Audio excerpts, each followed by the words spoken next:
AllBall TV. They scared, but I'm not. They don't like comentario. Y suscribe.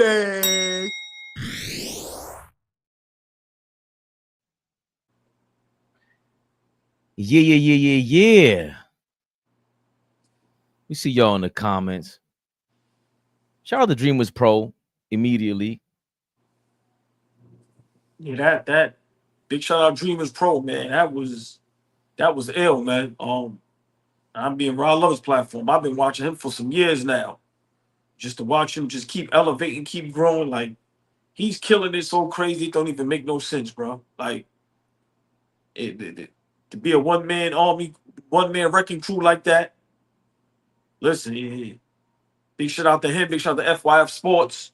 But yeah, big shout out Dreamers Pro for the shout out, man. Much love always from AllBall TV, always. Yeah. I know all Dreamers got a partner. He started off with his partner, his story about where he's at, moved to Africa and all that, just being from New York. He was just, just people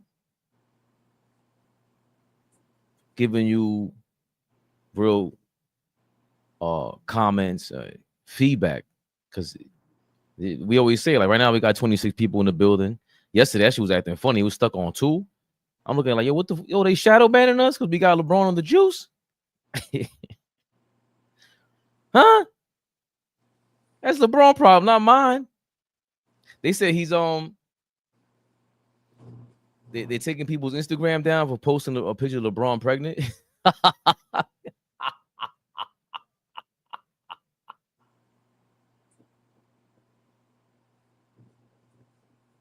Why does he care? I don't know. I'm not a celebrity. What do I care? Oh boy hates when I get into that bag. Where's Flea at? Oh boy's non-controversial. Ball suckers. Yeah. Let me explain something to you, bro. If I had 100 million, you know how much I wouldn't care about anything? Anything. You would have a portrait of LeBron naked, not naked, pregnant in the background. Bro, I told you, I can't wait to act like Vardell Hill, bro. The bill collector, what's going on, man?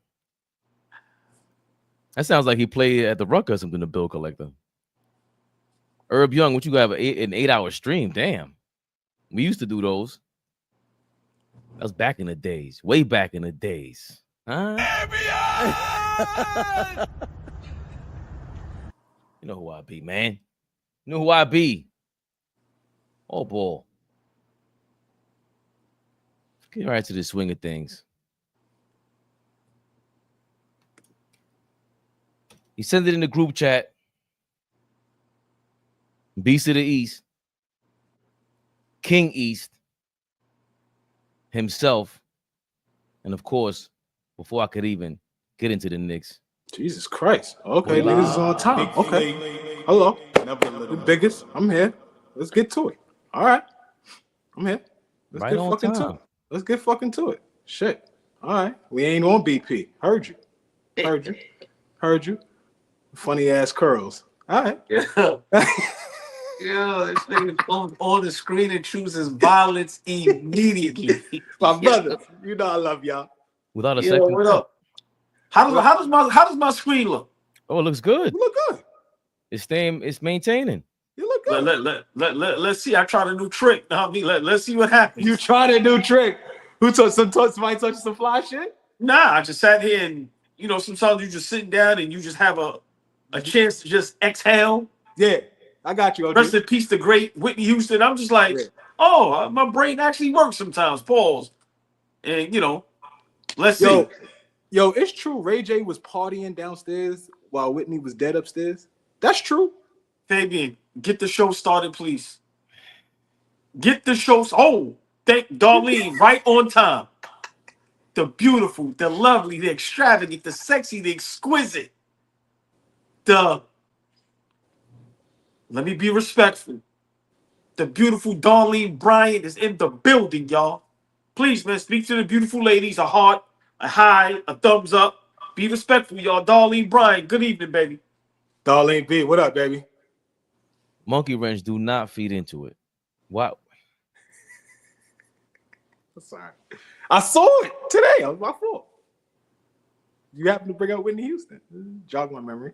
Yo, watch yourselves. Because I'm going to be honest. GOAT.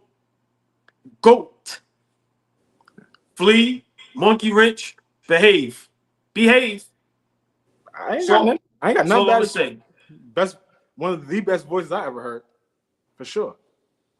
Oh, you talking about Whitney? I think man Ray J. Okay, Whitney. Nah, Whitney is. I almost disrespected Whitney's catalog when I said she ain't seeing Mariah as far as like if it was a verses. But then I went through her. I'm like, hold on. Whitney got like 4 or 5 joints that will get Mariah out. That's an easy victory. 5-0. I'm gonna say it here. Mariah Carey, one of the most overrated artists of all time. Now the Christmas album, legendary. But get Mariah Carey the fuck out of here. No. She's a GOAT. No, she's a GOAT. No. But everybody need to slow down. Slow down. Mariah's voice is top 3 for you. And I'm not asking. I'm telling you. Top 3 what? Voice. Her voice is top 3 for you. I'm not telling you. I'm not telling you. I'm not asking. I'm telling you. I don't even care about the voice. She got hits in 4 different decades, bro. Yo, hold on. Maybe 5. No. Hold on. You got Whitney. Yeah. You got Patty. Really? Keep going. I'm just asking. Keep going. On my own. What? What's my girl I listen to every morning? Something in the way you make me feel. Make me feel. Yeah. It's on Mariah's level. What? That's not Stephanie Mills. Stephanie Mills. Yeah. Hold on, Flea. Guys, say that and give it a straight face, Fabian, please. What'd he say? Stephanie Mills is on Mariah's level of singing. Y'all niggas is crazy, man. Listen, this is where I come in at. This is when OG matters. Don't disrespect that. Hold on. Say that right now. Saying that she's not touching Mariah Carey or Whitney is not disrespectful to her. This is how he does it. He thinks he's slick. This started off with Mariah as overrated. Then you mentioned another. You see how he does. You see how he play. Thinks he's slick. Overrated, then called her a GOAT. We're talking singing voice. Mariah Carey is good. She is not on those 3 people level. And then I didn't even name the real GOAT. Aretha Franklin. You see how that go, Flea? See how that go? I don't like being disrespectful. So I'm going to just let you do what you do. Okay. You said Patty and Aretha. I was like, Aretha is nostalgia. That's niggas like holding up. Like they good. Aretha's I'm just talking about the voice. No. Legendary. I'm just talking about the voice. Legendary. Just talking about voices. Legendary. Aretha did that shit without a studio. She took the mic and church music. She wasn't playing out there. You didn't even name your girl. I thought you would have named your girl, but maybe your girl she ain't got the voice you think. All right, because we think you know who my GOAT is. Yeah, you ain't named your girl. Must have been an angel by my side. Wait, that brought me to you. She's not in this class. What? She's not in this class. No, right. That's why I didn't name her. Okay. Yeah, this is just voice. Just voice. No. Okay. Anita's my favorite, and I wouldn't put Auntie Anita with none of them. Right? And I love that's the one I was trying to think of the other day when we said Sade got like the GOAT run on the low. Anita Baker was one album done. I'm out.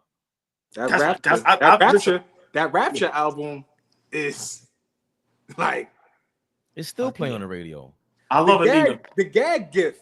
Remember I was talking about the gag gifts that a couple of my friends got me, and because I love Anita, they gave me like a refrigerator magnet, and you press the button, and depending on the time, it'll play a bunch of different Anita songs. Shit fire. That's one of my favorites. I love Anita. Yeah. So I'm looking at the shit right now. You just press the button, and it will play, whatever, any Anita song. She's straight Sunday music. If it's Sunday morning, just play her album. That's it. Anita Baker is one day of the week minimum. But Mariah's not overrated. You out of your damn mind, old boy. I think she got a hit in the 80s too. RP, sit this one out, RP. Respectfully. Sit this one out. What kangaroos you gonna mention? Sit this one out, RP. We love you. We You know going with that. Sit this one out, gangster. Go to hell. Oh, You know we gotta send him to hell at least once a day. Yeah, that's y'all. That's y'all beef. Listen, man. Flea, your man's over here trying to start some hysteria. King of the East. You heard that right. From New York. The Knicks. The very own. I said Knicks. You know what that means. Knicks Rehab. Knicks Rehab, y'all.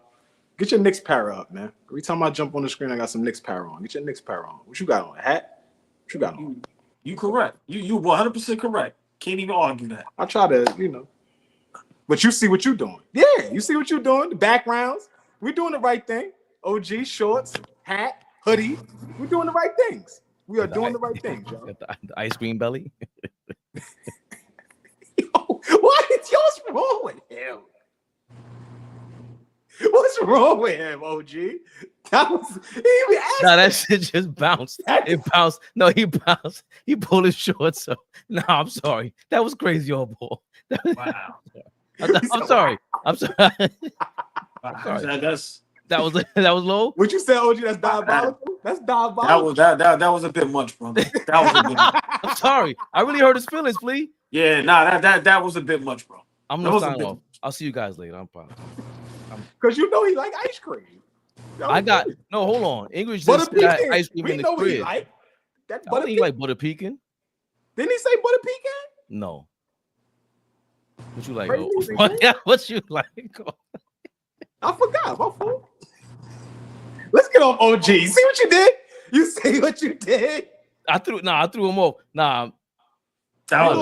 He gonna smoke you down. At some point, he gonna get you. He's a Scorpio. He gonna get you. He's a Scorpio. Get you. Like I seen you too. Spin the block. What the kids say? I'm gonna spin on him. All right. And nobody laughed too. Everybody in the comments is not laughing, so nobody's gonna laugh. Man, fuck y'all, man. I'm sorry, old boy. Thomas Banks said that ice cream belly's nasty. That was wrong, bro. No. What? That was wrong. That wasn't right. I'll make it up to you, old boy. I'm gonna get you some. You like Haagen-Dazs? I got Haagen-Dazs.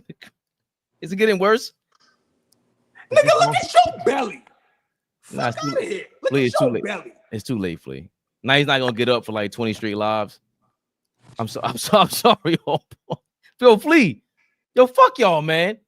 Shit. Bro, he just keeps going, bro. Like what's yeah, like what are we doing? He's trying to edge you. He's trying to edge you. Yeah. He said, do your job. Get the show started. Do your job. All right. Good job. Do my job. Good job. He's in the East. New York Knicks. I try to hit the damn thing. Of course, Flea ain't wearing no glasses. All right, no glasses from Flea. Oh shit! I mean, all ball. I got my shit configured right now. My fault. Beast in the East, reign in Spain. Jalen Brunson's the best player in the Eastern Conference. That's where we're going with this. I mean, you know, and I'm not gonna even say by default. You know, normally, you know, no Halliburton, no Tatum, but for me, even if they was there. Brunson is the best player in the Eastern Conference. I think he's been the best player in the Eastern Conference for the last 2 years. We know, Embiid has an MVP. We know how great Tatum is. We know the great playoffs that Halliburton had. But right now, Jalen Brunson is the best player in the Eastern Conference. Yeah, I'm going there. And at times, it's not even close. What he did a couple seasons ago with everybody injured, and then he follows that up with getting to the Eastern Conference. I think this season Brunson has a legit chance to be like top 3 finalists in the MVP race. Hold on. Oh boy, I think your mic is distorted. Sound a little crack. OG. There goes it. I don't know why.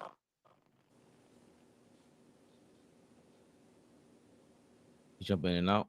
Probably gonna jump in. Yeah. Yeah. So I think he's going with Jalen Brunson, beast in the East, reign in Spain. Flea, Jalen Brunson, the best player in the East. Man, one of the best players, for sure. The best player in the Eastern Conference.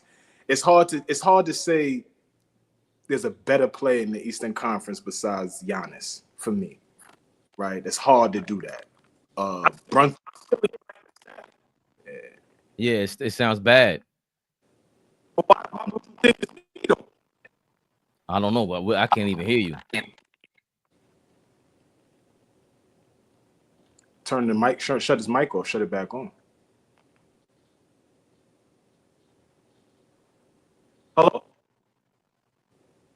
Keep going. Yeah. Yeah, nah, it's messed up. You can hear the feedback too. Yeah.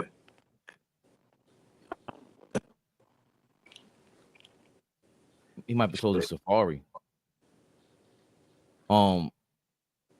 With Giannis, yeah, Giannis is in the East. I mean, I gotta think about Giannis, and if we're talking about just particularly healthy right now, Giannis is head and shoulders better than Jalen Brunson. Like I don't even think it's even close between those two guys. I love Brunson, right? I love my point guard. Don't get it wrong, but if we're talking about the best player in the Eastern Conference, I mean, he does a lot of great things for us. He's our engine. We ain't back-to-back 50-win teams. We're not in the Eastern Conference Finals. We're not, on one of these historic runs without him. But I don't know, because Giannis won the championship and they've flamed out the last couple of seasons in the playoffs, may give you cause to pause with him. But even you, a guy that is like hard on Giannis and has harsh critiques for Giannis, I think you would even agree that right now, like Brunson's not better than Giannis. I don't even think it's close.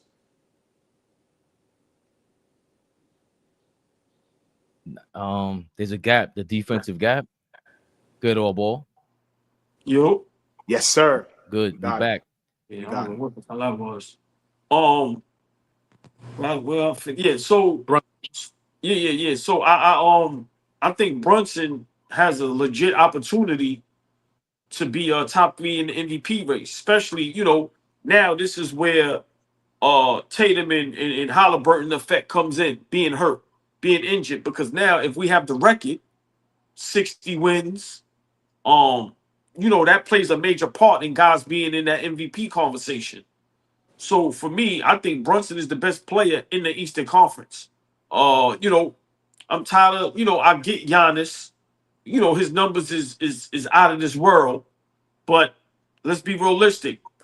They haven't done anything in the playoff the last couple seasons. For me, what Brunson has done couple seasons ago with everybody being injured, like I said, you follow that up with the Eastern Conference Finals, and now I think this season he takes another leap.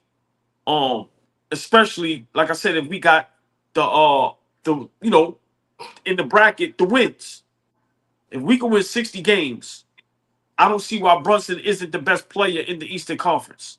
Him and Cat, I just hope, they don't hold each other back. But if Brunson can average 25, 26, 8, 9 assists, shoot efficiently, and win 60 games, I'm going to be honest, Brunson is the best player in the Eastern Conference. And I feel that way even if Tatum and Halliburton was there. I've been consistent about this. Yeah, I really think Jalen Brunson is the best player in the Eastern Conference right now. Embiid is injured. Seems like he'd never get right. The only person we have to worry about is Big Carroll in Orlando. He's up and coming. But besides that, you still have Donovan Mitchell. But at this point, I think the Knicks is going to do something very special. I think Brunson is really going to up everything. And I think this season he's really going to be at least top 5 in MVP race, in the MVP votings. So at this point, for me, starting of the season, I think Brunson is the best player in the Eastern Conference. Oh, the beautiful, the lovely, the extravagant, the exquisite. Tori B is in the building. Tori B, good evening, fellas.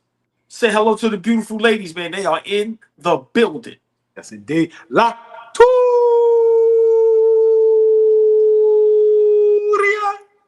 Tory B. Lee, you hinted at it. Is Brunson the best in the East, or you have somebody else in mind, or two? So I'm gonna answer that question like this, because I want to have some back and forth dialogue with my OG. I didn't get to talk to him yesterday. We dived in on Lebalco. He didn't get a chance to talk about Lebalco. He missed that. I know he was pissed off at missing that, but I want to have a quick conversation with my OG.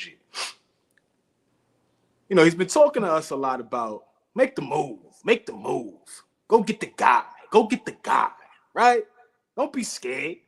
Bust your gun. You back the shit out, bust. Pause if necessary. If we have the opportunity to go get Giannis and Brunson is a part of the deal, do you do it? No. So then okay. Hell no.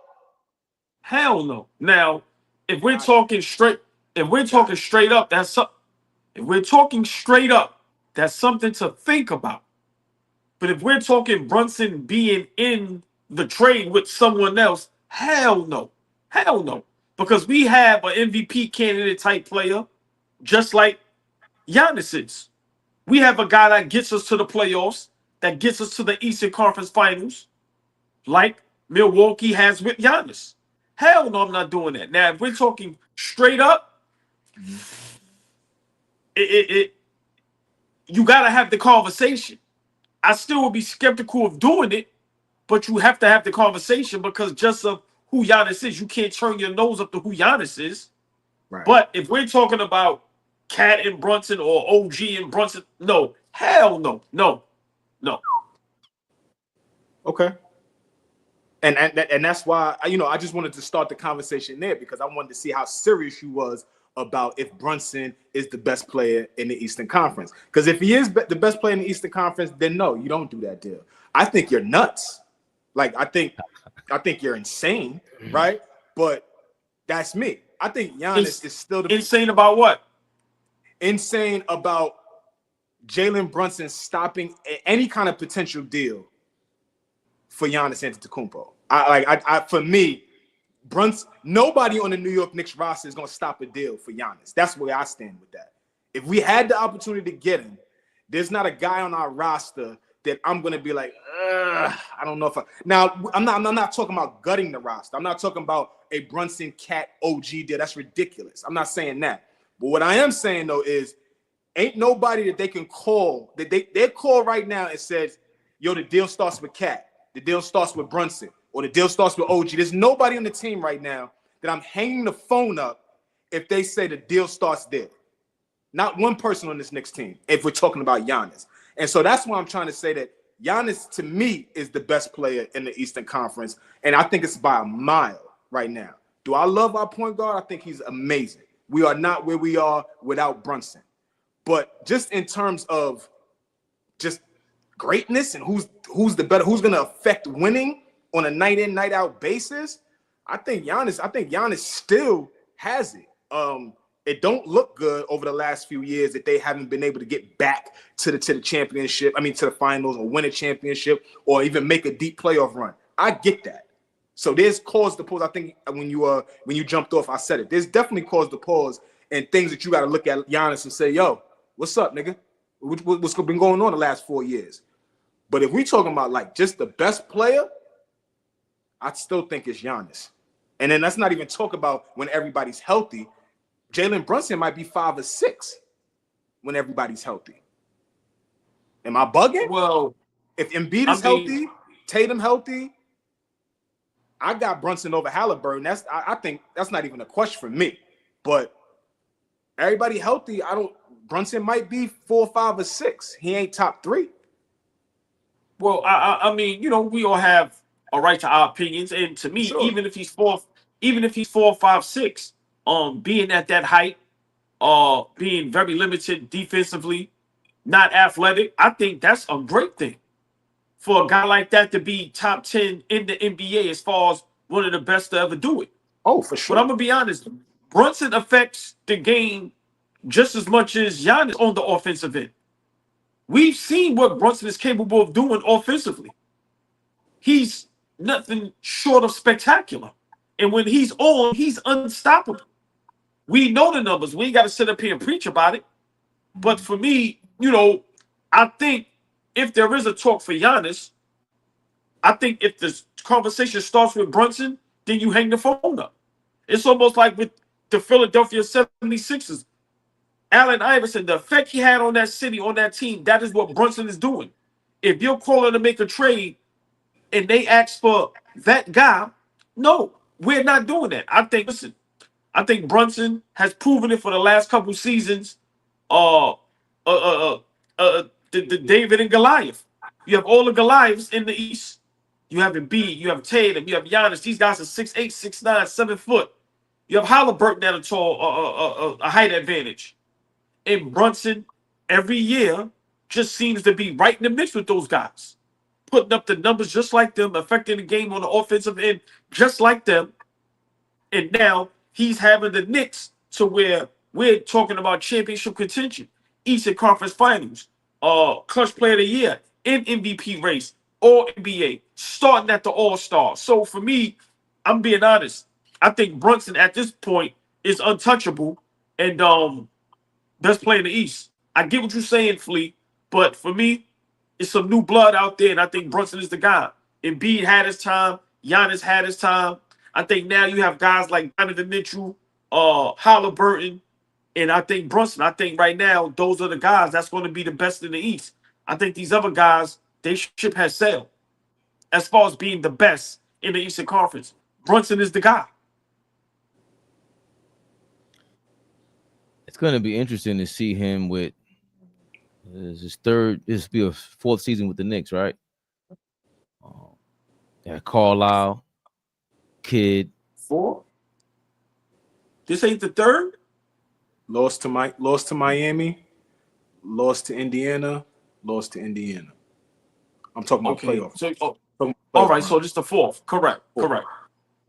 And we're starting a new season, new coach, new same city, and this is our coach speaking on what he expects or what he wants to do out there this season.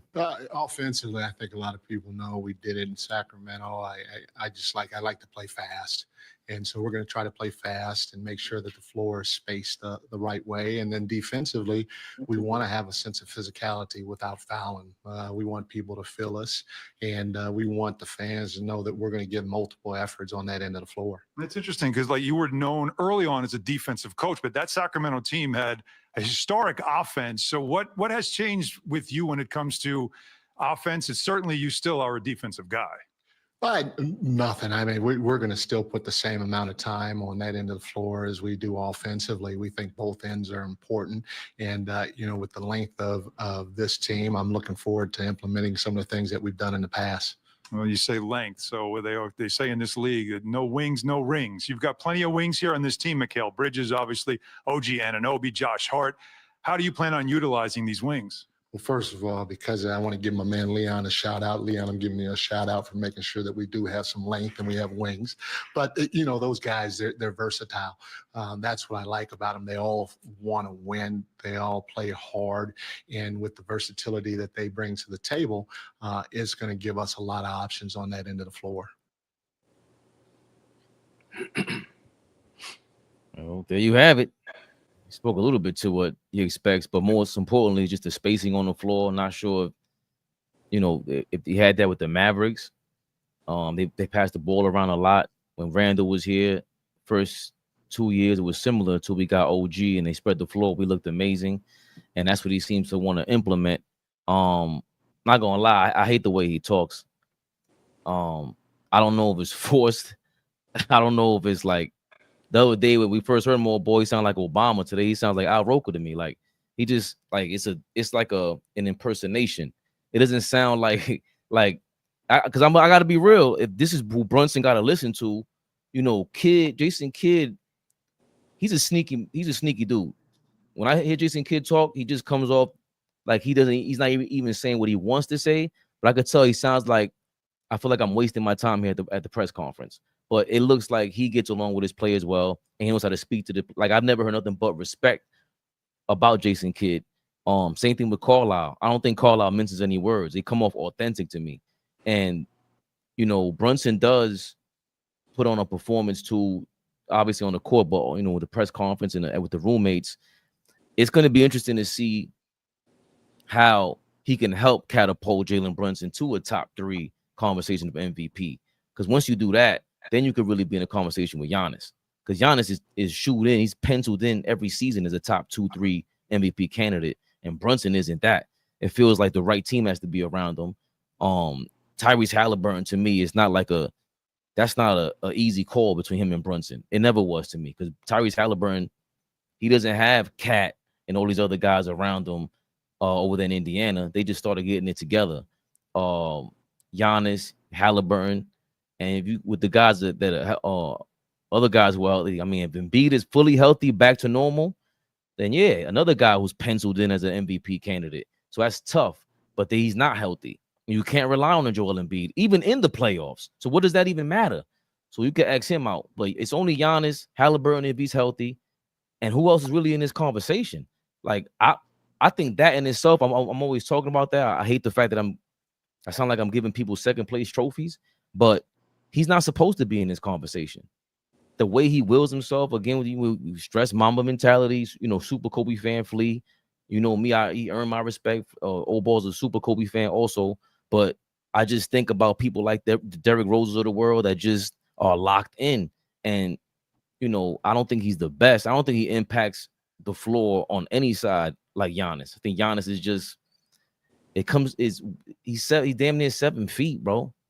Like, he's not going to be smooth. His game is ugly, but they give him the calls, you know, and that's just tough. I'm always going to favor the bigger dudes that get you the easier shots. Flea wasn't on when I said, I don't care if it was Michael Jordan that was in LA. You're going to be Shaq's sidekick. That's just how this thing goes, especially back then. So that it's a tough call. And I'm hoping that Mike Brown can implement something with this roster so that we do have Brunson and, you know, we hold him up high in the air. Like, yo, he's the best player in the Eastern Conference, bar none, including Giannis. But I just don't see that right now, AllBall.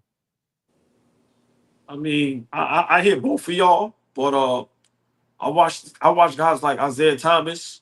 I watch guys like Stephen Curry currently, and I watch guys like Allen Iverson at that size dominate the NBA. AI was dominating the NBA when Shaq and Kobe was there. So you can't tell me Brunson can't do that. He's been doing that. It doesn't take away from how great Giannis and these other guys are, but Brunson is having the same effect like them. Now, they may average a little bit more points, but let's be for real. A couple seasons ago, Brunson went from averaging 28 in the regular season to damn near 35 in the playoffs.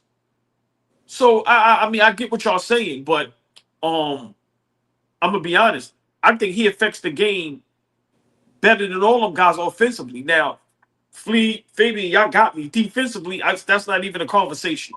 And maybe that's where y'all looking at it like slow down with Brunson because at that size, at that height, and like I said, just bad defensively, it's almost hard to put him in that category. We know AI in his heyday led the league in steals. He get in the passing lane, right? So I get that. Isaiah Thomas, tough, just hard nosed. So I get that. But for me, I'm going to be honest. What a lot of these players are doing, carrying their teams, Brunson is doing the same thing. And he's done it when they had a mediocre roster, when everybody was injured, and he's doing it when the roster is full. So for me, I get what y'all saying, but I get Embiid's numbers, but I'm going to say this. Embiid is way better defensively. Brunson is way better offensively than Giannis Antetokounmpo. For me, Flea, that conversation is not even close. Real quick, Flea, I think as you're saying that, that's a great point. Because once you bring up Isaiah Thomas and Steph Curry, that's like, okay, that's the 80s. Steph had last decade. Maybe it's this decade for our guy. But as you're talking, I'm like, yo, Giannis don't just get you easy baskets in the half court. Transition, he's a monster. The other guys you mentioned, AI, transition, monster. Steph Curry, he's pretty good. Transition. Isaiah Thomas, he can pass and score in transition. He was tough. And Brunson, I don't know. I haven't seen enough of the closing out on the defensive end, getting that turnover, get the ball to Brunson. That's an automatic bucket. He doesn't really get easy baskets. He can make it look easy sometimes with the footwork on in the half court, but that's where Giannis gets him. I'm getting 6 to 8 points a night at the free throw line and in transition easily, Flea. Yeah, I mean, the new life that Brunson has breathed into the Knicks is super refreshing. And so I fell in love with him. You have, and so has OG. We love what he does on the basketball court. But I'm sitting here and I'm thinking, what is Brunson's best attribute? What is the best thing that he does on the basketball court? Is he a supreme shooter? Is he a supreme ball handler? Is he a supreme playmaker? What is his best attribute? When you start talking about the guys that you mentioned, right, we can talk about some of their best attributes. Obviously, you talk about Steph Curry being a shooter. Obviously, you talk about Isaiah Thomas, the ball handling ability, the scoring ability, but also not being a liability on the defensive end, and also obviously having a bunch of guys around him that's getting to it. But then we talk about an Allen Iverson. We're talking about, a guy that is an MVP level, that is, supremely gifted at scoring the basketball, 4-time scoring champ. So his best attribute is scoring the ball. When I think about Brunson, I say to myself, what is his best attribute? I go to his footwork, right? I go to his ability in isolation. But when we start listening to Mike Brown and the things that he wants to implement, we may see a different type of Brunson this year. If we're talking about playing faster, if we're talking about spacing the floor, if we're talking about getting more guys involved, you're talking about getting Brunson to average 8 to 9 assists a game, then we're going to see less and less of him pounding the basketball, taking advantage of his matchup, playing one-on-one. We're not going to see that. And that may take away from what we've been seeing for the last 3 seasons, is all I'm saying. So now when we get in a position, we may be a better team, but the sacrifice that Brunson got to make is, hey, I could dial it back a little bit, because what Mike Brown has put in place is putting me and the rest of my guys in tip-top position, to be successful. So I don't know if I want to see the same Brunson that I've seen the last 3 seasons, I guess is what I'm saying. And real quick before I give it to you, OG, this piece, bless you, this piece about Kidd, right? And I'm sitting here thinking, and I'm like, what makes Jason Kidd so much better than Mike Brown? What, really? Right? We think about when Jason Kidd came in the league. Yo, hit me. Like, he was doing dumb shit. He was trying to figure out how to become a head coach. Milwaukee fired him. Brooklyn fired him. Then he had to sit his ass next to Frank Vogel in LA, bubble championship win, and then we could get you back. So what I'm saying is, like, yes, we were clamoring for Jason Kidd, but what the fuck has Jason Kidd really done more than Mike Brown? They both got one finals appearance as coaches. We obviously know who Jason Kidd is as a player, but what the fuck has he really done? So I wanted to say that before I forgot that. But to ask you, OG, what is Brunson's best attribute as a basketball player? What do you think is his best gift? Scoring the basketball. I think that man was born to just score the basketball. And remember, y'all, I said this last season. I said eventually we're going to have to figure out who we're going to build around. Remember how many shows we had where it's like, just the first time you have 2 guys in Cat and Brunson, where it's like, we don't know who team it is. We don't know who and I've been saying it. Brunson, his gift is scoring the basketball. We see when he's healthy, when he has things going, he's unstoppable. Only thing he was missing was game winners. Now he has that under his belt. Flea, to me, all those guys you named, legendary. But his best attribute, his gift, is putting the ball in the bucket. And he does it. I'm being honest. He's probably top 5 right now at doing that in the NBA. To me, he's up there with the Shea Gilches and things like that. When it's talking about get me a bucket. He's up there with them. I'm not saying he's better than any of them guys. I'm not doing that. But I'm saying, when you saying get me a bucket, he won Mr. Clutch for a reason. So to me, Flea, his attribute is scoring the basketball. And so right there, him scoring the basketball is his biggest attribute. And I was hoping you said that, because then I'll go here. Well, if scoring the basketball is his biggest attribute, is that what's going to help us win a championship, the first in 50 years? Him being 30 a night, or him being able to become a better playmaker, sacrifice some of that, allow guys to continue to grow, and now we're a championship team. Like, I hear you. That his best attribute is getting to it. We watched him go get 60, right? We've seen this dude put up big numbers. He's a scorer. But is being that scorer's mentality going to be what we need is what I'm saying. Now we 4 years in, like we just said. There's plenty of tape on Brunson. Niggas know what time it is with him. They know how to guard him, put a bigger guard on him, be physical, move him off his spot. Don't let him get comfortable. Keep him off the post because you know he's very good with his back to the basket. We know what the scouting report is on this dude. What's he adding? I think the playmaking is huge next season. The Jason Kidd comment real quick. I forgot that I didn't want him here. I didn't see much of a difference between him and Mike Brown and Tibbs. Like, I didn't see this.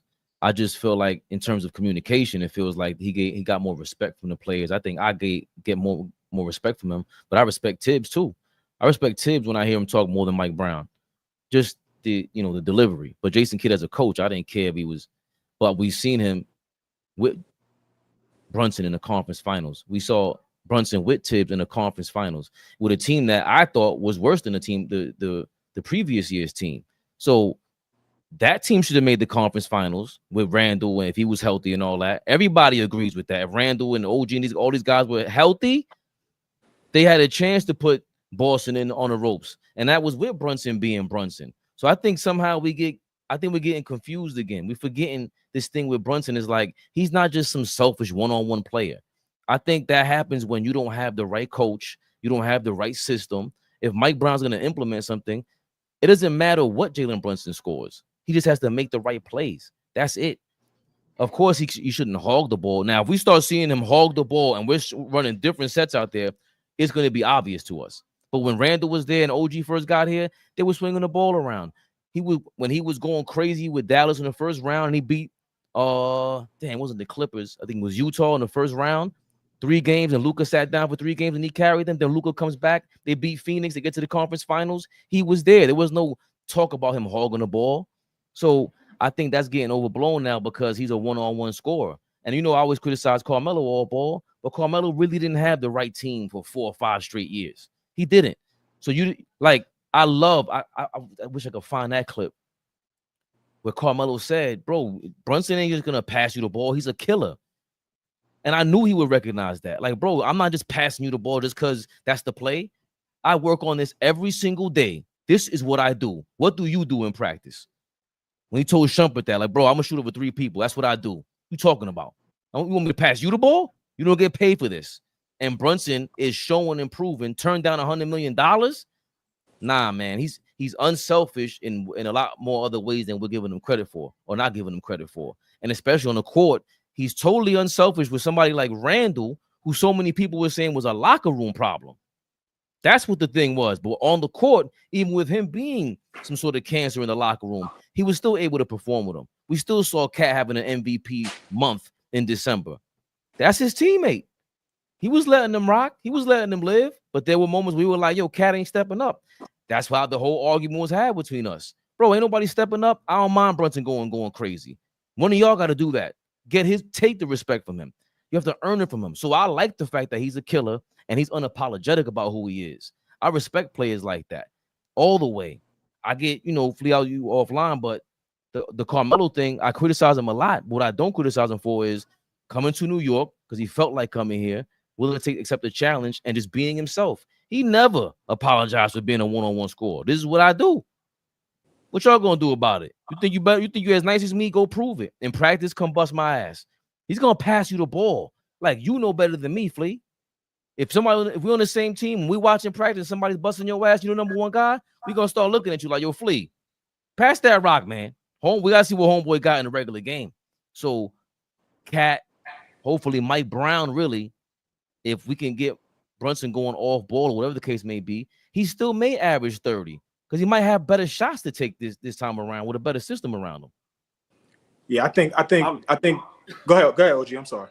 No. Go ahead, Flea. Go ahead. No, I just think right there is where we got to give Mike Brown an opportunity, right? His feet is to the fire. OG said that nigga got the first 5 games before I come up here and say what I need to say about him. So we gonna give, you know what I'm saying? We gonna get a nigga 5 games. We gonna give him a week. The first week, we gonna get that nigga a week and a half to see what he implements. Because to be honest with you, right? This type of coaching change, and I know everybody calls him black Tibbs and this and that, right? This type of coaching change, OG, Fabian, the first 60 seconds, the first quarter, the first half of the first preseason game, we should look like a completely different basketball team on the offensive end. We should be able to look at this team and be like, oh, okay, we're different. That's how this change should feel. It should not feel like, oh, okay, we're gonna wait till he starts implementing things. He gonna put his shit in there. What? This change is like night and day, and we should see in the first week how different we are offensively and defensively. I think the biggest piece is defense. That's the biggest piece. I think we figured out, you know, at times during the season and during the playoffs how great we could be offensively. But defensively is where we need to see like a complete change. We need to see guys involved and active and ready to defend. That what game was that, y'all? Somebody remind me in the chat. Y'all may be able to remind me in the Indiana series where Brunson held his matchup to like 25% shooting. He actually played defense one night. Whatever that game was, somebody help me. I forget what game that was in the series. But that night, the next day, we came up here and all 3 of us were ranting and raving about how great Brunson was on the defensive end that night. I think we won that game too. That's what he has to be every night. Not sitting in the chair, being an all-NBA defender, but sitting, you know, being able to get stops, being able to, you know, not be hunted, right? They hunt this nigga. Oh, pick and roll, get the switch on Brunson and kill him. He can't be that anymore. And I hope Mike Brown, you know, puts together a defensive strategy that doesn't put him in that position anymore. Well, I mean, my last point, that's a great point, but like I told you, I said this, I think last season, you know, our guys that's supposed to be defensive stoppers, they dropped the ball. You know, I compare it to Steph Curry, not a great defender, but when you got Clay, Draymond, Iguodala, that's going to hide him and help him out. It's like almost having, you know, a great free safeties to hold you down. Our guys, as far as Mitch, OG, Bridges, David, you know, now, well, not Mitch, but listen, how many games did Bridges and OG get their ass cooked? But Flea, just real quick, I watch OKC with SGA not getting SGA way. The coach did not allow the team to get in SGA's way, and they were successful, and they hoisted the trophy. While Brunson still can't average 30, and guys get out the way and be some type of pecking order. Everybody it's enough ball pulls for it to go around. But Flea, I watch SGA not have to change his game offensively. Everybody still gets happy. Everybody still get their numbers. They still have some guys that was an all-star, and they hoist the trophy. So you're correct. Mike Brown has some great problems to figure out. He has to figure them out. OKC, I think, was top 3 in defense this year, y'all. So that was huge for them. Okay. I love. You are absolutely right. They got the fuck out the way and let. We were just talking offline, right? I sent you sent that. You saw that picture I sent, that graphic I sent in the chat about SGA and the season he had. Like everybody, you know, talk shit and like tries to act like he didn't have a great season. He had one of the best seasons we've ever seen in the NBA, right? And then you add that to all them dogs that they got on defense. Like I wasn't surprised that them niggas hoisted the trophy, but you're absolutely right. I think the biggest thing, the difference, and I give it to you, Fabian, the biggest difference, and it sounds so like elementary, but SGA is a big guard, man. He's a big guard that draws a lot of attention, right? Like how often, like I know they get it out of his hands, but when Brunson is in an isolation situation, how often does the double come from the weak side? How often does it come? They play that nigga straight up. Please. They blitz him to get the ball out his hands if it's up top. But when I'm talking about when he get in his bag and start breaking, they not sending help. Naismith, go guard him. Please, he draws just as much attention on the offensive end as SGA, bro. I'm sorry. I'm sorry, bro. When it comes to guys that draw attention on the offensive end, Brunson is up there with the best of them. I'm sorry, bro. I disagree with you when it comes to that. And before Fabian rocks, Flea, great point with the defense with OKC, but you got to remember, we supposed to have some good defenders also. Josh Hart, OG, Bridges, Mitch, Deuce on occasion. You get what I'm saying? Our guys didn't step up. Now, I'm not saying those guys are just as great defensively as OKC, but our guys dropped the ball. If our guys stepped up defensively just a tad bit, we would have been in the finals. So that's a great point. But we was expecting our guys to have all NBA type defensive years. We called them Wingstop. They got their ass fried. So if our guys step up defensively, then this is definitely a different conversation we'll be having. For sure. Oh, I gotta ban this user from our thing. I don't know why I keep letting them in.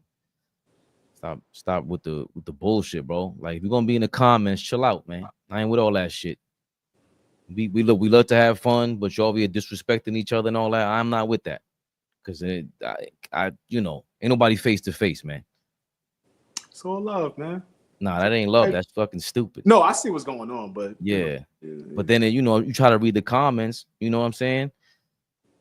Sorry, y'all. I'm back. Do your job. We need a shirt. Oh shit. We need a shirt like that, OG. Do your job. Get him. Oh, so now I'm Jeffrey. Jeffrey's in shape. Jeffrey was not in shape. Jeffrey was in shape. Are you crazy? Jeffrey had 3 vests on, bro. He had the waist trainer before them shits was waist trainers. So what he say? This attracts dust like a magnet. Remember the episode? I quit. Yo, I quit. Come on, that's classic. I quit. Jeffrey got the crazy one line. He's like fishing RP. Definitely like fishing RP for sure. For sure. Listen, man. That's a dynamic duo, fishing RP. Uh-oh. Here we go. Here we go. Please. You know, Bonchinchero. Bonchinchero. But of course, AllBall wasn't here for the dopamine special. He missed some bullshit, boy.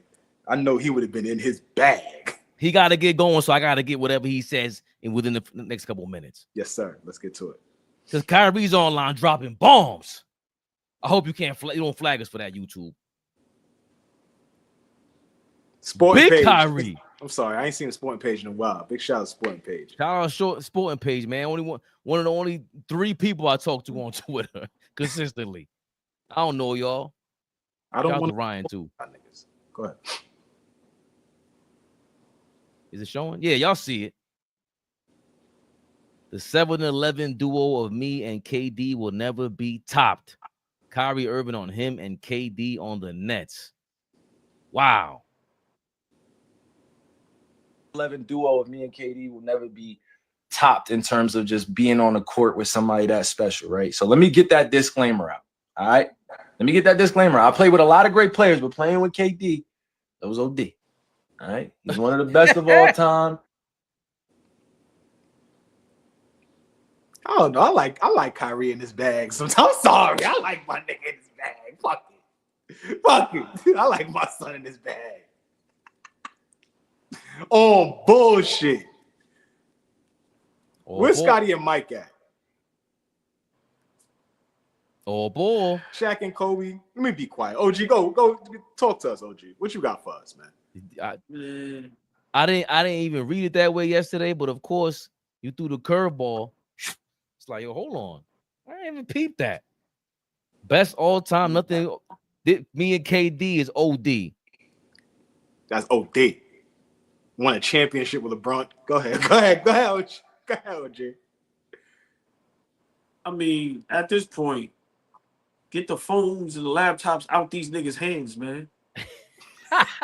Like, I said it 2 years ago. Everybody laughed at me. None of these athletes need podcasts, bro. Y'all don't need the money. Get out the way, my nigga. Like, get everything out of their hands.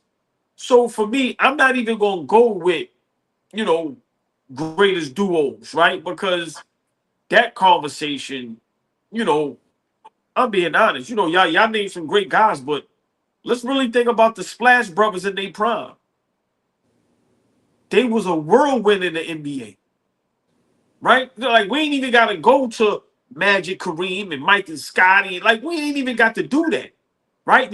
You know, I love, like, Bird and McHale was a duo, right? Like, but let's talk about the Splash Brothers. You can even go as current as LeBron and D Wade, right? So for me, I'm just trying to figure out, you know, I don't know how Kyrie's gonna try to spin this, but that's a shot at LeBron. That's a clear shot. Flea, let's be realistic. I win a championship with you. I'm not disagreeing with you. No. I'm just saying. No, I'm just saying. I win a championship with you. We know, you know, from the outside looking at, people said there was a little rift there. What's the purpose of saying that? Like I said, because he said I played with a lot of great players. You heard him, right? I played with a lot of great players. But hold on, you played with another great teammate in Luka Doncic. Y'all was in the finals together. But so for me, if I'm Luka, is that a shot at Luka? Or is that a shot at LeBron? Because for me, to praise KD at this point with you and him in Brooklyn, that shit was a mess. Think about this. Y'all go to the Brooklyn Nets. Y'all convinced each other, which is one of the dumbest moves ever. Y'all picked Brooklyn instead of the Knicks. Red flag 1. Y'all tried to be cool. It didn't work. Then you traded James Harden for Ben Simmons. That may go down as the worst trade in NBA history, looking at what Ben Simmons done turned into. Then y'all created a big three that might be the most laughable, worst big three of all time. Kyrie Irving, Kevin Durant, and Ben Simmons. That Brooklyn Nets thing was a mess. Kyrie's trying to break it down. And listen, Flea, I hate Kyrie behind the mic, bro. I love it. I hate it. I know why, but I love it. No. Because to me, it doesn't make sense. I'm a stickler. I want to see you guys in the gym. I'm sorry. I don't want to see none of my athletes turn into streamers, bro. Leave that to Casanata. I want to see y'all niggas in the gym. Now, if you're retired, then I get it. But I want to see you rehabbing. I want to see you back with Dallas. Y'all got Cooper Flag. Y'all got AD. Y'all made all these big moves. I want to see you working yourself back in to get back on the court. I'm going to be honest, Flea. I'm not a fan of none of these niggas behind the mic. None, literally. And I've been saying this for years, so it ain't, I'm just saying it now. But him and KD on the court together, is that legendary? Yes. But y'all not even top 10 legendary because you didn't do anything. Y'all ain't get to the finals. Y'all ain't get to the conference finals. Y'all ain't do none of that. None of that. So for me, that was a direct shot at LeBron James or Luka Doncic. Because those are the great. You played with Jayson Tatum. That was a debacle in Boston. So for me, I don't know where he's going with that. I don't know what was the reason for that. But if I'm LeBron, if I'm Luka, I'm feeling some way about that. I'm sorry. Because it was unnecessary. But for me, the overall take from this, man, y'all niggas get from behind the mic, man, and get on the court, man. Seriously, man. This little chump change I'm making on these platforms, lead at the guys that really need that, bro. Get out of here. All you niggas, get out of here. I can't stand it, Flea. I'm sorry. Can't stand it. Can't stand y'all. What y'all know about that? Can't stand y'all. Y'all know nothing about that. Yo, listen. What's that? Listen. I thought it was Macho Man. Nah, that's Seinfeld. Oh, y'all know I don't like Seinfeld. So I missed the reference. But yeah, I mean, to Kyrie's credit, the summertime is the only time that he's sitting there streaming. He is injured, but every summer he does this. Then during the season, you're not gonna catch him chatting like the rest of these niggas in season. Paul George, Draymond Green, the rest of these type of niggas that do in season podcasts. You ain't gonna catch him doing that. But for me, like I told y'all the other day, I like getting a behind the scenes look at some of the stuff that we speculate on and let the talking heads tell us what's going on. I don't want to have Stephen A. Smith tell me what's going on between him, Kyrie Irving, and KD, because he don't know shit. This nigga is gonna come and tell me the real. He gonna tell me, yeah, KD the one that told Steve Nash we gonna be our coach. I ain't had shit to do with that. I would rather hear that from him than these niggas speculate. I don't want to hear that from these niggas. Tell me the real. Now I get it. I do get your stance on. It's like, get in the gym, nigga. We know you to be playing basketball. Not, we don't know you to be a streamer. I got it. They're giving out heavy bags, OG. Big bags. And these niggas is millionaires. I'm just saying. We talking about greedy people. Flea, just stay there. Just 2 seconds. Mm-hmm. All right, you get the bag. Flea, are they good at what they're doing, bro? Like, honestly, his Wi-Fi look like mine's, bro. Come on, my nigga. Ain't none of them good. Do we want to hear these guys talk? Do we love these guys as athletes and basketball players? Yes. But can we be honest? None of them is good, bro. And look, a nigga can say I'm trash. I got to deal with that. I'm fine with that. But I'm not gonna sit up here and let my brothers make it seem like these guys are doing a hell of a job with their platform. They ain't doing jack shit. Sorry, Flea. Go ahead. Nah, I'm just saying. I like a glimpse into some of these athletes' minds and what they're thinking about and hearing it from the horse's mouth, as opposed, again, I don't like the third party shit. I could care less about Shams telling me something that a nigga I don't want to hear it from the horse's mouth. So that part of it I do like. But the piece of, I play with KD, it's OD. Like, all you niggas play with each other. I was just sitting down thinking about this shit, looking at the league. And I was like, God damn, everybody has played with each other, has been teammates at some point, whether it's a cup of coffee or whether it's a couple years. Like, everybody has had an opportunity to play on the same team. At one point, we remember you was a rival for forever. For forever. These niggas could sit at round tables and talk about, yo, remember that time I was in Philly with you? Oh, shit, but we was in Brooklyn together, too. James Harden was with Joel Embiid. He was also with KD and Kyrie. Like, this shit is wild to me now. It's a free-for-all, and none of you niggas is winning. None of you niggas is reeling off championships doing this shit. None of you niggas. Think about that for a second, y'all. Go back and look over maybe the last decade of the league, since 2015. How many of the stars, fuck the stars. We talk about, I keep superstars so sacred. Look at how many superstars have played together on the same team.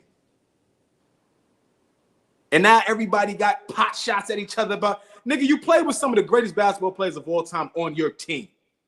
On your team. Kyrie was able to play with a top 5 players of all time in some people's eyes. KD and LeBron is in top 5. Somebody in the comments got KD and LeBron in their top 5. Kyrie, you played with them. And guess what? When it's all said and done, Luka might be top 10, and you played with that nigga too. Tatum's a champion. You played with that nigga too. Like, this shit is wild, bro. This shit is wild. Go ahead, Fabian. This shit is insane. I just want to come on here and defend Kyrie Irving, the Bronx. This is so nasty. Go, baby. His father's from the Bronx, and big shout out to Dietrich. He came a long way. He went through a lot in his life and his career. Oh, I love this. I love this. After years and years of me being the Kyrie hater, you two sound like the ultimate haters. Combination of what I've been saying about Kyrie Irving. Dog, I don't really want to hear from you. Don't like it. unless you just concise and have your shit together. Other than that, what do you be talking about? I ain't even gonna bring up everything else he brought up in his life because he was younger. But now he's a grown man. And Flea, I totally disagree with you. Everything that Stephen A. Smith was reporting between that team, he proved him right. He proved Stephen A. right. He was the problem in the Nets. Yo, I told Harden, get ready, about to win some championships. Then he asked for a trade the next day. Duh. Why wouldn't he? He learned from you. You left LeBron. You left Tatum. You messed up KD's team. Now you're over there with Luka. We're talking about top 5 players for how long? For the last 10, 12 years of his life? And all he got is one chip to show for it. What was all that about? He loses a lot of credibility when y'all talk about the basketball players who played basketball no more than the people that didn't play basketball. It's like, oh, I love this now. Please keep talking. Please keep talking. That's what I say. Pick up the microphone. You keep proving us right. That's all. You don't have to play in the NBA. You're a fan just like us. You watch the game, you love the game. Stop trying to be a gatekeeper about something that you can't gatekeep. Bro, we all got a phone. What is he talking about? Me and KD, the top 2 tandems of all time? That's the shit he's saying at 35 years old, Flea? Are you kidding me? Total lack of self-awareness. That's mad disrespectful to LeBron. That's mad. What would your career look like if you didn't play with LeBron? No, how Fabian about that? Finish. No, hold on. Fabian finish. I forgot another duo.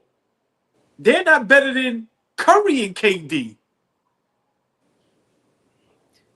That made 3 NBA finals in a row. That combination they would have had a 3-peat. Then what type of conversations do we get? They go 3 in a row. We don't even want to hear about from Kyrie Irving. Keep it real. I haven't heard that most skilled player talking in a long time. That ship sailed a long time ago. Shit, 4 in a row, really. 16. If they win 16, if they don't lose that 3-1 lead, that's 4, right? 16, 17, 18, and 19. They went to 4 straight. They went to 4 straight finals. 5. 15. Well, it might have been. No, it wasn't 6. 15 4 out of 6, right? 15, 16, 17, 18, 19, skip 20 and 21, and they back in 22. Right, yep. Right. So, yeah. So I don't mind. I think they're all a couple of good guys that can speak the game no matter what your experience is. If you love whatever it is that you do, I don't care what you're talking about. If you love fish, I just got fish in my career. If you love fish, the real fish in real life, like real fish that swim in your fish tank, not fish in the comments.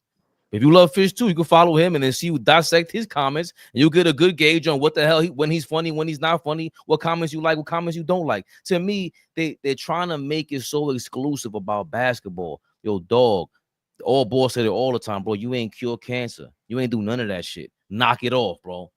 All that high horse business, he keeps trying to act like, bro, we already got you as some of the most elite talent we've ever seen in our life. Cool, bro. But stop trying to belittle people. I don't care what side of the fence you on with that. That kind of arrogance I've never liked. KD be doing it too. And now, to me, for you to say all that now, that shit in Brooklyn looks like it was all your fault. All your fault. He said they didn't, Atkinson, oh boy, he said Atkinson didn't want me. The team didn't want me. All they wanted was KD. So basically, KD did you a favor.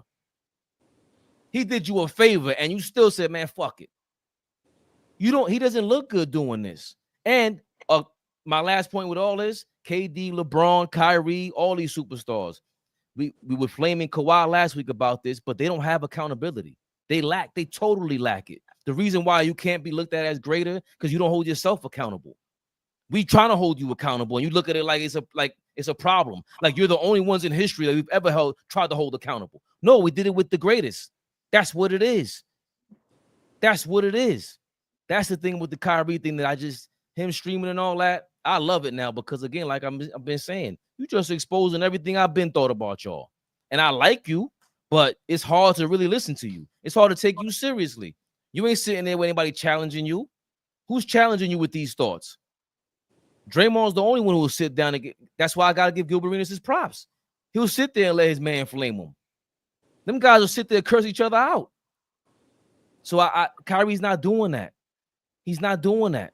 So this to me is just, I don't say it's embarrassing, but like, what was the point of that shit? And he still threw shots at Steve Nash.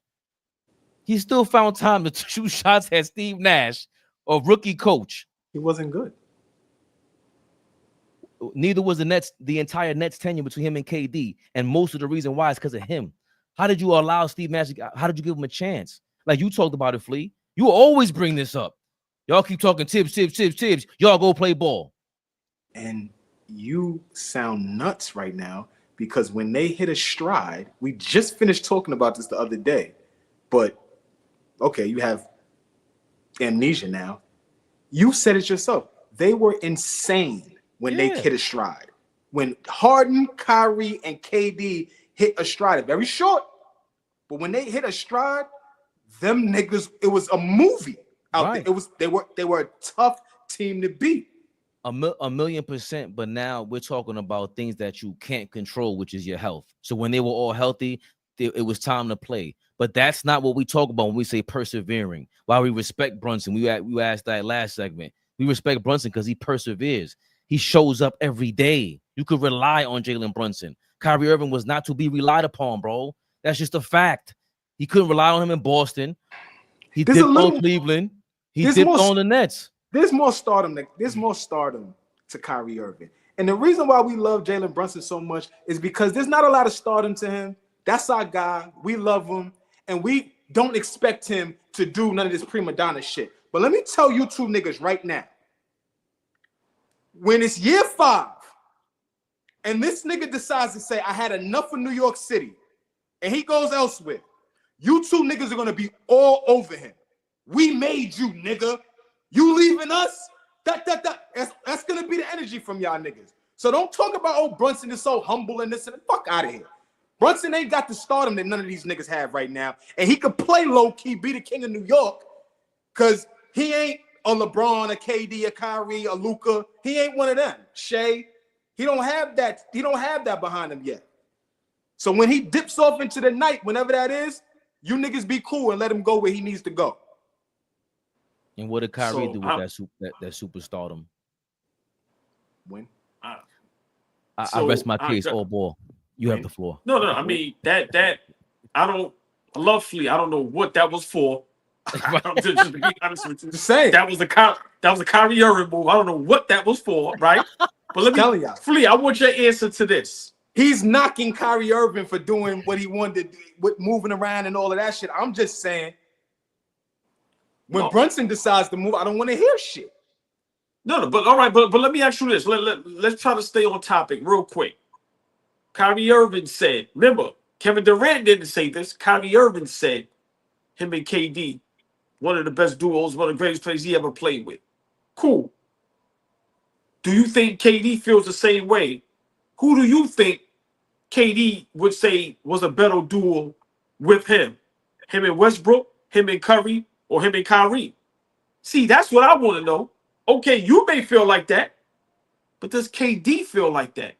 My thing with this, Flea, is I'm tired of these guys throwing subliminals, and then if somebody asks them later on, they're going to make it seem like, nah, what are you talking about? That wasn't towards LeBron or da-da-da-da. So what was the purpose of that statement? That's my thing. I'm not a LeBron fan at all. Y'all know me. I don't hide from that. But what was the purpose of that? For what? Listen, bro, these guys are hanging around Casanat them too much. If y'all notice, all of them is beefing now. And then now all of a sudden you have Nori and Steven Jackson. Now the podcast world is just beefing. And now you got the NBA players follow. Like, it, Flea, y'all are correct. This shit is weird and it doesn't make sense. I don't get it. I don't understand it. My thing is, get the fuck from behind the mic. Get the laptop and the phones out of your face, out of your hands, and get in the gym. Get in the gym. There's only 2 people right now I want to see talk basketball that I enjoy. And that's Kevin Garnett and Paul Pierce. Everybody else can kick rocks, bro. I don't need to watch nobody else. Then once I realized Jeff Teague and them, they bamboozled now. They've been infiltrated. Bruh, if it ain't KG and Paul Pierce, Flea out. What Flea say? I don't want to hear from you niggas. I don't want to talk to you niggas. I don't talk to these niggas is terrible on the mic. They not giving no knowledge, no information. They are turning into, bro, just think about being the best basketball player in the world, and now you're turning into a streamer. Big shout out to King's Speech. I like Melo. I enjoy Melo a lot. Talk just this, what he does, his platform. It is not too much of that shit, right? It ain't too much gotten that. better. Right. I enjoy that. And it ain't. So let me get out a shout out, because Fabian always brings that up. I like Melo platform now as well, but also because it's informal at times. Like I said, these guys is just, bro, if I want to watch streaming, I'm watching iShow speeding them. I'm not watching an NBA player stream and just talk about random topics, bro. Yo, listen, man. Hey, yeah, these niggas is terrible, bro. But I wouldn't mind it if it was somebody that that we want to watch with that. Kyrie, Flea, you absolutely right. When we always talk about it, Kyrie is a superstar. Yo, bro, that's the reason why he gets this much attention. Why Stephen A was talking about him throughout the whole pandemic. But he's not a superstar because of what he's saying. He never has been. These other guys, I'm trying to think who is like Draymond's the only one that I could think of that currently can do a podcast and keep it interesting. Paul George shit is cool, but depends on who's on the show. But Draymond is gonna sit there and might argue with you. He might flame you if it's good with Arenas and all of them. That's the only guy. Anybody else, I don't know who can go.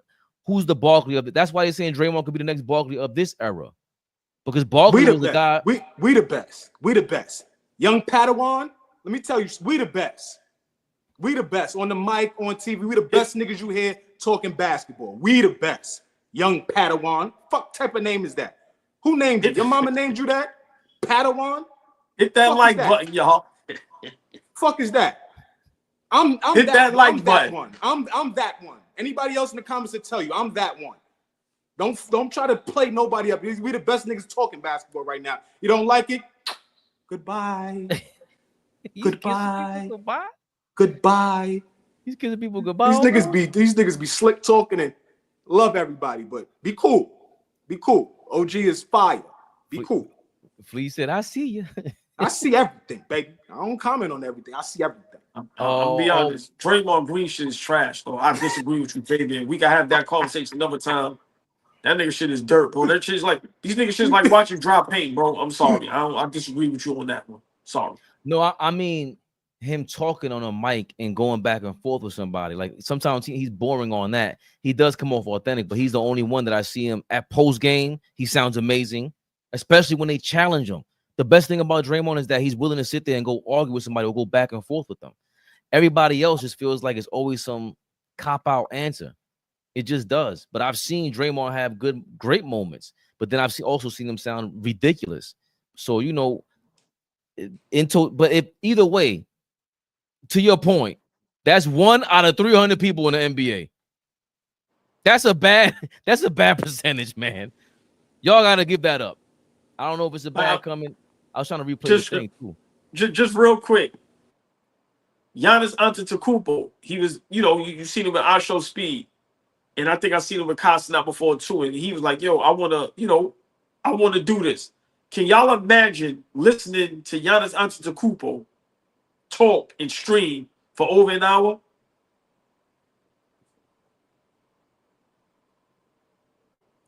Fuck no. No. No. Come on, bro. No. You gotta have see guys like that. They just don't know how to do it.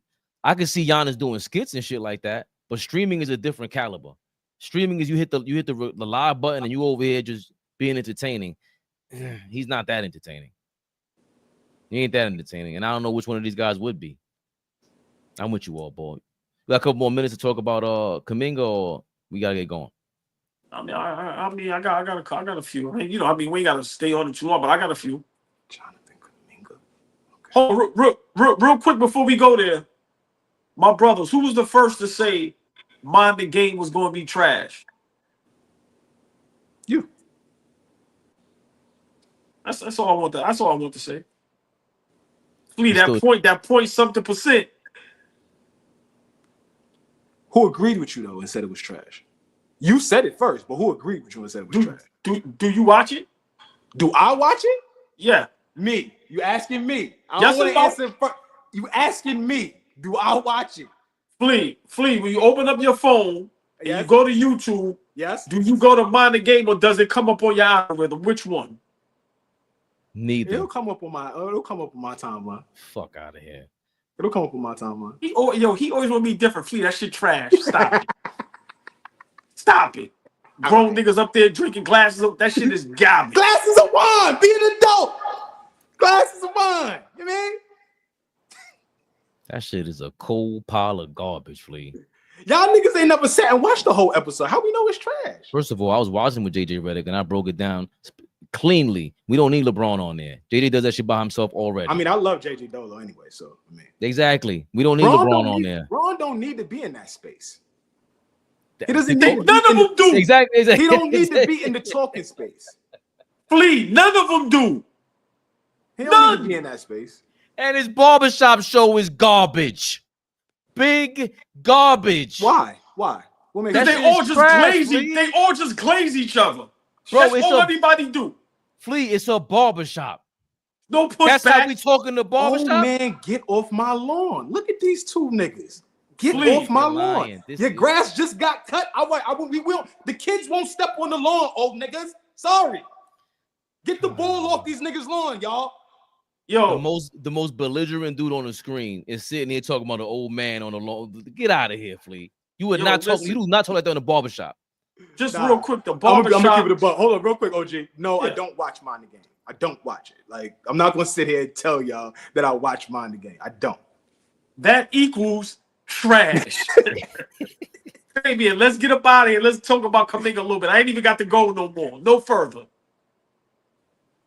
Shams Charania, who is in Miami. Shams, why has it been such a slow start to the offseason for the Golden State Warriors? Vanessa, the Warriors' entire offseason has been essentially on pause for one player, and that's the restricted free agent, Jonathan Kuminga. And they have wanted to figure out his situation before making their other offseason moves. And so I saw Jonathan Kuminga this morning at a workout in Miami. He's in good spirits. He had a good workout. He did tell me, though, that he is in absolutely no rush on doing a deal with the Warriors right now, and he's not accepting their current offers. He added that he wants to continue to explore options with his agent, Aaron Turner, whether that's continuing conversations with the Warriors, but also sign and trade options that are available to him in the marketplace. Okay, Shams, so you use the term options. What do those other options for Jonathan Kuminga look like? I'm told the Phoenix Suns and the Sacramento Kings are two teams that have made concrete offers with the Warriors over the last week or so. They're two of the more aggressive teams with Kuminga, and they're also offering him an opportunity for significant minutes, a starting caliber role in their lineup. And those are two things that he wants more than anything. So where this is at, Vanessa, is the Warriors do not want anything, though, that is available to them, is being offered to them in sign and trades. And on the other hand, with Jonathan Kuminga, he is not ready to move forward with taking any of the Warriors' current offers. He's not in a hurry to do a deal there yet. And so 24 days into the offseason, it's a staring contest between these two sides that could continue much longer than just this month. And so we're nearing August and still no Warriors move so far this offseason. There you have it, folks. The Kuminga issue with Golden State. I don't know if they traded them all, boy. What you thinking about this? It's sad. There's been an issue. This is all Steve Kerr. We see what Steve Kerr did to Jayson Tatum in the Olympics. He's doing the same thing with Kuminga. Kuminga is talented. And just think about how Kuminga feels. He's watching all these young guys just basically leap over him. From being Carey to K kind of him. I'm not saying he has their skill, but he had high praise. People really, thought Kuminga was going to turn into something. And you have a guy like Steve Kerr who, for some reason, either doesn't like him, doesn't know how to coach him, or doesn't just know how to utilize him. But you can't tell me Kuminga is not an NBA player. But this is sad. They need to just let that man go. find a trade for him and let him go and let him be an NBA player and make his money. It's obvious he doesn't want to be there. It's been like that for a couple years. This didn't just happen. This has been for a while now. You got to think about it. Steve Kerr's probably not easy to get along with, even though I think he's a great coach. Remember, him and Kevin Durant didn't get along, allegedly. But this to me has Steve Kerr written all over it. Trade that young man and let him go flourish and get some money. Because look how many players now are in great situations and they're just blossoming, man, and growing into these great players and getting hundreds of millions of dollars. Stop trying to shortchange him. Y'all took him and he didn't amount to whatever y'all thought it was. He is a little injury prone, but listen, bro, he's probably saying, yo, I don't want to be here. Let me go. And they're trying to offer him some bullshit. I think this is Steve Kerr, man. I think at times Steve Kerr overutilizes his power sometimes. He looks like one of those type of guys. And like I said, when he did the Jayson Tatum, to me, this is a Kerr problem. The front office needs to step in. The owners need to step in, and they need to get whatever deal done. Stop thinking you're going to get something crazy from Kuminga. No, that ain't going to happen. Get what you can get and move on, especially if you still have Curry and Jimmy Butler, Draymond Green, and you think, you're a couple pieces away from, contending again. Get what you can get from Kuminga and let him go. But this is a personal problem, and I think it all Steve Kerr's behind it. What you thinking, Flea? I'm gonna be brief. I'm not really invested in Jonathan Kuminga because I don't think he's very good. Like, I think he's an okay player. Flea, real quick. He is overplaying his hand. I do think he's better than what he is, though. Yeah, I'm just not understanding why in year 4, we're here and you're behaving as you are Apollo or a Cade or Ant Edwards. Like, I don't think he's in that class. I think he's a good player. It's something that Steve Kerr has issues with, when he sees a guy that doesn't fit what he's trying to do, he's not going to play you, or he's going to go the opposite direction. But for this to be a story is a little weird to me, because I just don't think that Kuminga is somebody that you put him on any other 29 teams in the NBA. I don't think he's moving the needle for any of them. I don't think you put him on Miami, he helps them become a playoff team. I don't think you bring him into, let's say he becomes a Knick. Let's talk about us for a second. Let's say he becomes a Knick. 1, does he play? 2, where does he play? 3, does he help us win? Those are the 3 questions that I'm asking about Kuminga wherever he goes. Can I ask y'all a question? Is Kuminga better than Obi Toppin? No, not right now. For me, no. Obi has found a role. Obi is maximizing his role. Talent-wise, maybe that's a conversation. But I know what I saw Obi do throughout the playoffs, throughout this season. I think Kuminga thinks he's better, but give me Obi. My point is, and I'll let Fabian cook. My point is, I think he's better than Obi. He just isn't in the right situation, the right system. And look what Obi was going through with New York. Remember, at times I said Obi can't even play the game. But as you see, you get with a better coach or right coach or right situation, and then you're able to flourish. So I think that's the problem with Kuminga. I think he is overplaying his hand, but at the same time, you put him somewhere where they running and gunning, and that offense is flowing with how athletic he is, and if he can stay healthy, Flea, I'm being honest, I think he can be better than Obi Toppin.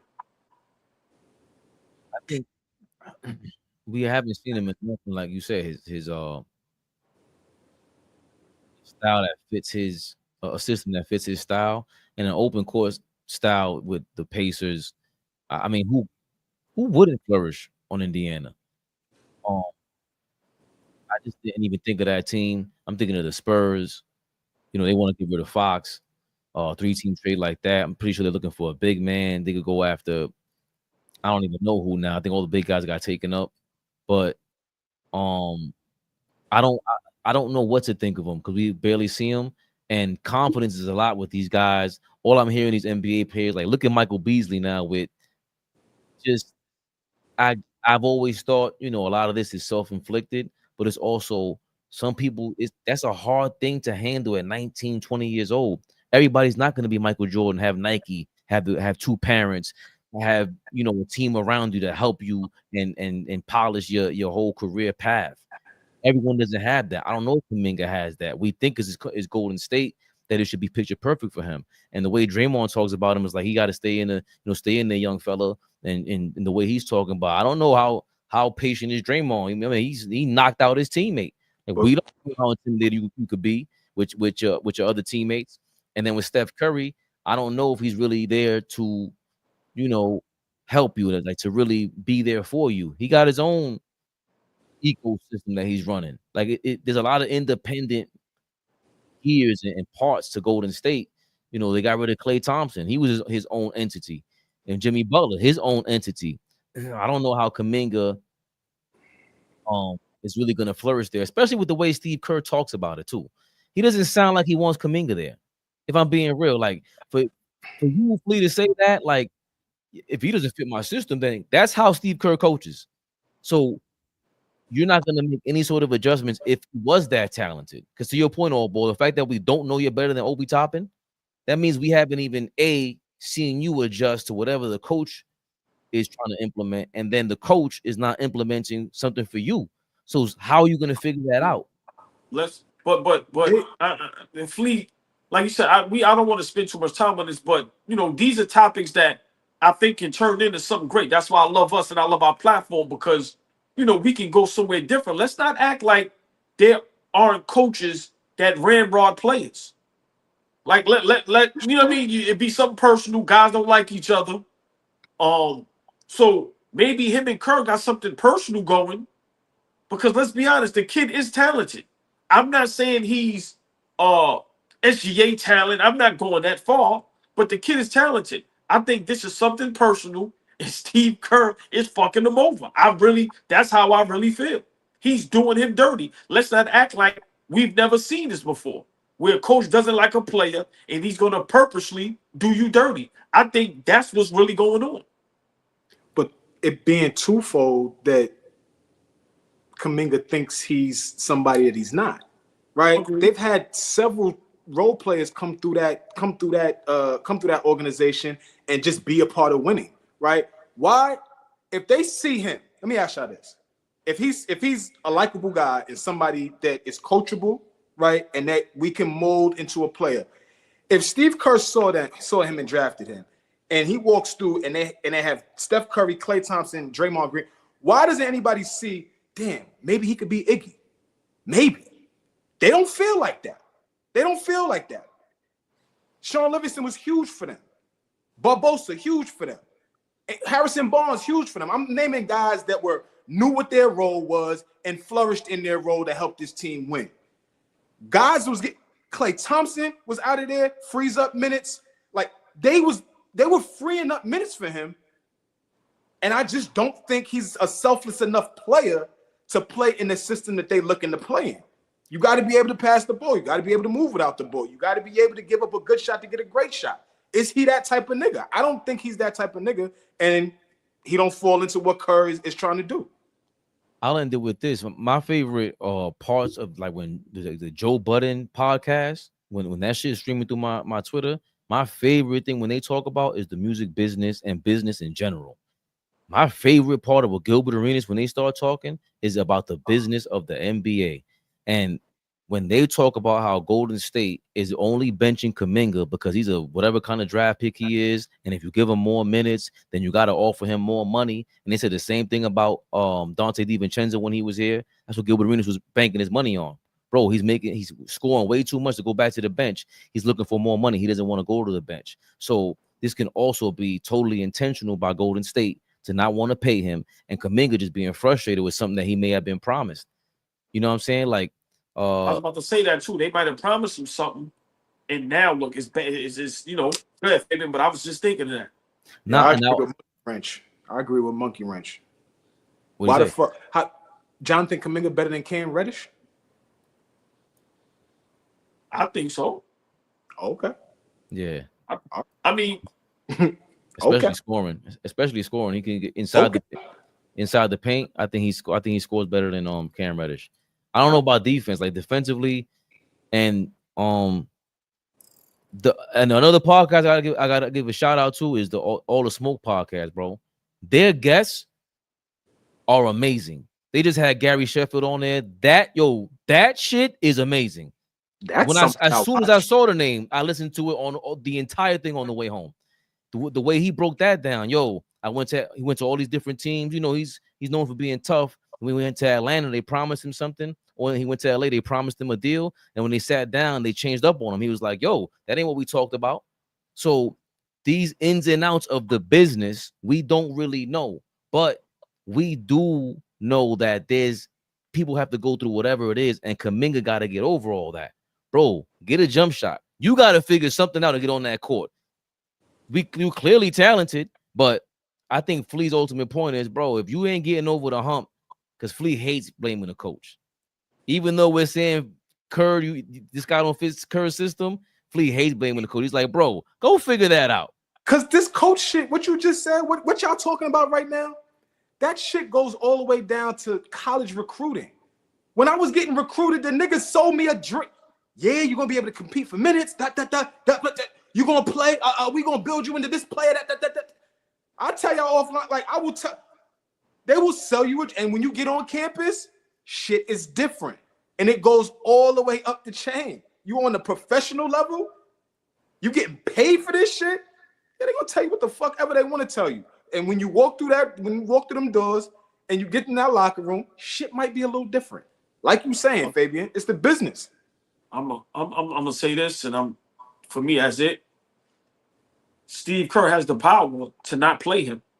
So as much as y'all saying, show me this, show me that, I can't show you if you're not letting me get in the game. When he is in the game, he shows flashes. The kid can play. I'm not, like I said, I'm not advocating for him, but I'm not letting Steve Kerr off the hook. We've seen this happen before where coaches, I don't like you, and this is what I'm gonna do. My thing is, if it's that bad, get rid of him and let somebody else deal with the headache. Don't offer him nothing. Trade him. It's obvious y'all are not happy together. He doesn't want to be there. Look at Precious Achiuwa. Flea, the only one, I always say this. That's how I know he know the game. When we did that trade, Flea was the only one that said Precious can play. Precious showed flashes that he belongs in the NBA. He can help a team win basketball games. You know what Precious said now? Get me out of here. Did he get picked up? I was about to ask. Did y'all see him get picked up yet? Anything. I was hoping he got picked up by that. No, he didn't. But my point is, I agree. I agree. Right, but my point is, I show I can play. Bro, you not putting me in the game. That thing is personal. Listen, Steve Kerr has the power to do what he does. Steve Kerr didn't play Jayson Tatum in the Olympics, bro. However we want to feel about that, the coach has the power to make those decisions. So when we say, Kuminga, show me this, show me that, I can't show you if I'm not getting on the court. Is Jonathan Kuminga better than Precious Achiuwa? All ball suckers. Are we live? Big Flea, the biggest, y'all. The little one. Called Precious. Nigga called Precious the Embiid stopper. Now he want to talk about is Jonathan Kuminga better than Precious. Go to hell, Fabian. Shout out to all the haters in the comments, and an even bigger shout out to all the supporters that were in there roasting them. I love that. They were hating their old ball. I don't know if you could see it. But like the biggest hate I ever seen in my life. And shout out to Adam Silver in the comments. You know what he said, old ball? We the next Joe Rogan. He said, we the next Joe Rogan. So y'all the next Joe Rogan. Somebody trying to roast us. He said, yeah, and you in here watching live. Shorty said, look, OG, don't get uncomfortable. We done. Hold on. 2 more seconds. We done. Sandra Brooks said, it's giving washed. Sandra, send me a selfie right now. What do you look like right now? Right now. At 10 o'clock tonight. What do you look like? Love the ladies, but we gonna get you. We gonna get you. I double dare you. I double dare you. Yo, you know what you know what I mean saying? I said it to myself a while ago. I said, just imagine if everybody you follow and vice versa, we all met up in person. We would be the only ones that look how we look on camera, bro.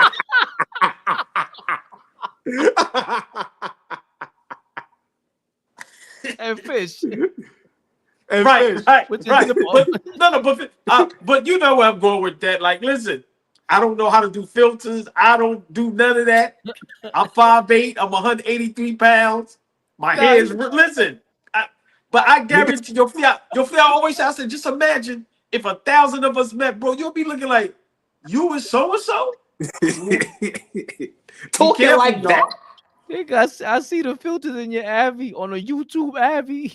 Who you hollering at a YouTube Abby? Get us out of here, man. Out of here. What y'all talking about? We doing Fridays AllBall? We gotta talk offline about that. We gotta talk about that. Come on, what's up? Weekends is crazy. FYF in the building. What's Cap Lamar? Now you jump in here out of nowhere. Courtney B. Lamar, that was funny yesterday, though. The nigga fish stupid. Courtney B. Vance is funny. That's funny. Yo, they called Flea Dreamers bro yesterday. They called me Dreamers bro. That was Wow. But we leave with this. The nigga was talking about your belly today. The nigga said you look pink yesterday. Get us out of here. Get us out of here, Fabian. Nigga said listen, you know how bad I feel? I'm deleting that off the thing too. Why would you repeat that? You fucking asshole. I don't know what's going on. I don't know what's going on today, but hey, man, brother, like, that nigga's terrible. Now I'll be real, Flea, but you just brought it back up. So don't like, oh my God. Bro, the show was over. My fault. It was on me. I'm sorry. Cold world, man. Hold on. I gotta hit the that was the womp of the night. Thank you, Flea. But now you took the crown. Yo, more than likely 8 p.m. Monday night. This weekend we might pop up. Check out our shorts. Holla at us. Hit the description, man. The links in the description. Or you see the links in the comments. AllBall-TV.com. Subscribe to AllBall TV on YouTube. We on Instagram. We on Twitter. We everywhere. Thank you, guys. Said Flea snitching. Yes, he is, Tory B. Yes, he is. We OG the GOAT. The GOAT. AllBall TV. They scared, but I'm not. They don't like comentario. Y suscribe.